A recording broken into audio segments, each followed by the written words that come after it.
2007 टी20 world cup और 2011 ODI world cup जीतने के बाद हर तरफ बस धोनी की कप्तानी के ही चर्चे थे। और हो भी भला क्यों ना, एक छोटे से शहर से निकल गए एक आम से लड़के ने भारत को 4 साल के भीतर ही 2 वर्ल्ड कप जो जितवा दिए थे। शायद इससे पहले किसी भी भारतीय कप्तान ने इतनी सफलता का स्वाद नहीं चखा था जितना धोनी ने अपने कप्तानी के शुरुआती 4 सालों में ही चख लिया था। मगर यह सफ़र इतना आसान भी नहीं होना था, अभी तो मुश्किलें आनी बाकी थी। भारत को 4 मैचों की टेस्ट श्रृंखला के लिए इंग्लैंड जाना था। इस दौरे पर भारतीय टीम का प्रदर्शन निराशाजनक रहा। भारतीय टीम बुरी तरह से 4-0 से हार गई। धोनी की कप्तानी में भारत की अब तक के सबसे बड़ी हार यही थी। इतनी सफलता के बाद अब हार से किसी को इतनी निराशा नहीं हुई। शायद सबको लगा कि इतनी जीत के बाद एक आध श्रृंखला हार से क्या ही फर्क पड़ता है। खैर, इसके बाद भारत को अब ऑस्ट्रेलिया दौरे पर जाना था। वहाँ भी भारत को 4 मैचों की श्रृंखला खेलनी थी। ऑस्ट्रेलिया दौरा हमेशा से किसी भी टीम के लिए एक चुनौतीपूर्ण दौरा रहता है। भारतीय टीम को यहाँ भी बुरी तरह से हार का सामना करना पड़ा। इस दौरे के बाद राहुल द्रविड़ और लक्ष्मण जैसे दिग्गज बल्लेबाज का कैरियर लगभग खत्म सा हो चुका था। वहीं धोनी की कप्तानी भी अब सवालों के घेरों में थी। अब बारी थी इंग्लैंड में खेले जाने वाले चैंपियंस ट्रॉफी की, जहां सहवाग और गंभीर जैसे दिग्गज खिलाड़ियों को खराब प्रदर्शन के कारण टीम से बाहर का रास्ता दिखा दिया गया था। वहीं दूसरी तरफ धोनी ने ओपनिंग की जिम्मेदारी रोहित शर्मा और शिखर धवन को दी थी। अब भारत को अपना नया ओपनिंग पेयर मिल चुका था। धोनी का रोहित शर्मा को ओपनिंग कराने का फैसला शायद काम कर चुका था। रोहित ने पूरे चैंपियन ट्रॉफी में शिखर के साथ मिलकर भारत को एक सदी हुई शुरुआत दिलाई। अच्छी शुरुआत के बदौलत भारतीय टीम ने पूरे चैंपियन ट्रॉफी में अच्छा प्रदर्शन करते हुए फाइनल में अपनी जगह पक्की कर ली थी, जहां भारतीय टीम का सामना होना था इंग्लैंड से। भारत के लिए शायद इंग्लैंड सबसे बड़ी चुनौती था, क्योंकि घर में खेलने की वजह से।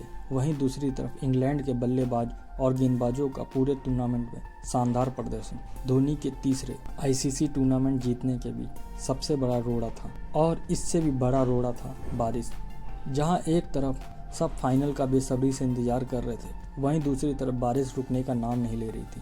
खैर, आधे से भी ज़्यादा समय बीत जाने के बाद बारिश रुकी, मगर अब यहाँ से पूरे 50 ओवर का खेल हो पाना संभव नहीं था। इसलिए अंपायर ने अब मैच 20-20 ओवर कराने का फैसला लिया और इंग्लैंड ने आसमानों में बादलों को देखते हुए टॉस जीतकर भारत को पहले बल्लेबाजी का न्योता दिया। निश्चित रूप से इस टॉस और कम ओवरों का फायदा इंग्लैंड को ही होना था, क्योंकि इस ओवर कास्ट कंडीशन के लिए इंग्लैंड के पास एंडरसन और ब्रॉड जैसे 2 अच्छे और स्विंग गेंदबाज जो अपने दिन पर किसी भी बल्लेबाजी को तहस नहस कर सके। अब सारा दबाव था भारत। पारी की शुरुआत से एंडरसन और ब्रॉड ने भारतीय बल्लेबाजों पर प्रेशर बनाना शुरू कर दिया था।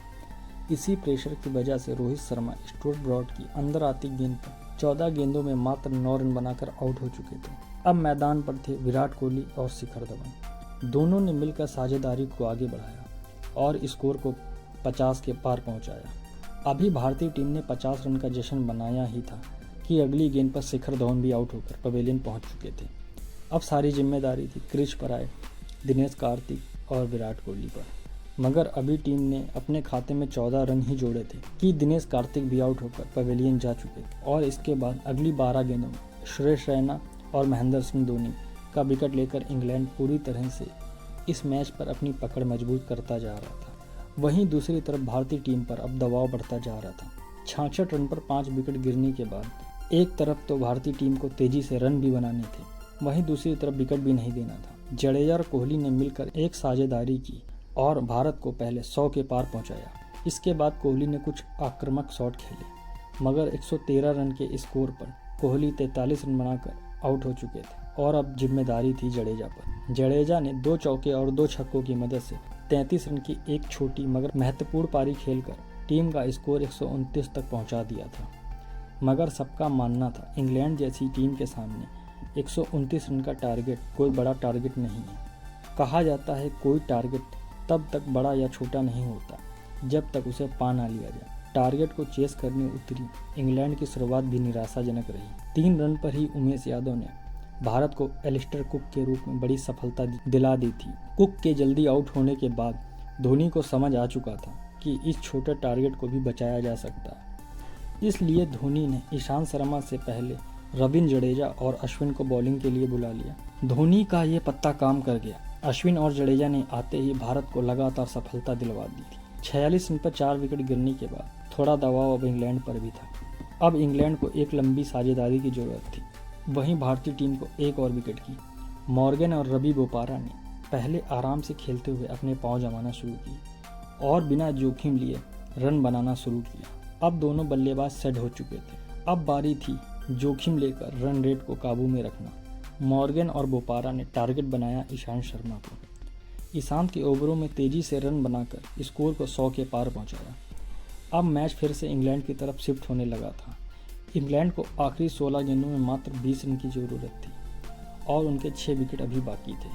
अब लगने लगा था कि शायद इस बार धोनी कमाल नहीं दिखा पाए, मगर इतनी पिटाई होने के बाद भी ईशांत शर्मा पे भरोसा बनाए रखा और खुद स्टंप के पीछे से फील्डिंग में कुछ बदलाव करके शांति से खड़े रहे। इसके बाद की 2 गेंदों पर लगातार ईशांत ने पहले मॉर्गन और अगली गेंद पर बोपारा को आउट करके भारतीय टीम की वापसी करा दी थी।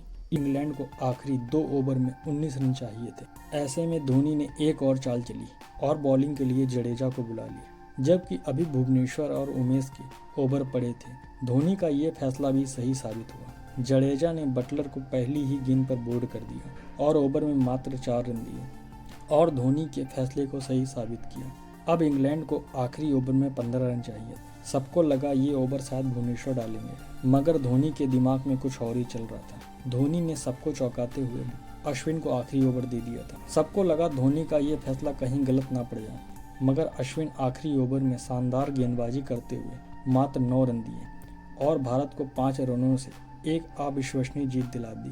अब धोनी दुनिया के ऐसे पहले कप्तान बन गए थे जिन्होंने आईसीसी की तीनों ट्रॉफियां, पहले 2007 में T20 वर्ल्ड कप, फिर 2011 में ओडीआई वर्ल्ड कप, अब 2013 में चैंपियंस ट्रॉफी जीत ली थी। कप्तान के रूप में उनके द्वारा लिए गए सभी फैसले एकदम सही साबित हुए। अनहोनी को होनी कर दे वो धोनी, एक हारे हुए मैच को जिता दे वो धोनी। धोनी ने उस दिन साबित कर दिया था क्यों उन्हें नंबर 1 कैप्टन बोला जाता है। भारत को धोनी जैसा कप्तान मिलना भारत के लिए सौभाग्य की बात। तब से लेकर अभी तक भारत ने कोई भी आईसीसी ट्रॉफी नहीं जीती। आपको क्या लगता है, भारत इस साल होने वाले ओडीआई वर्ल्ड कप को जीत सकता है? जय हिंद, जय भारत।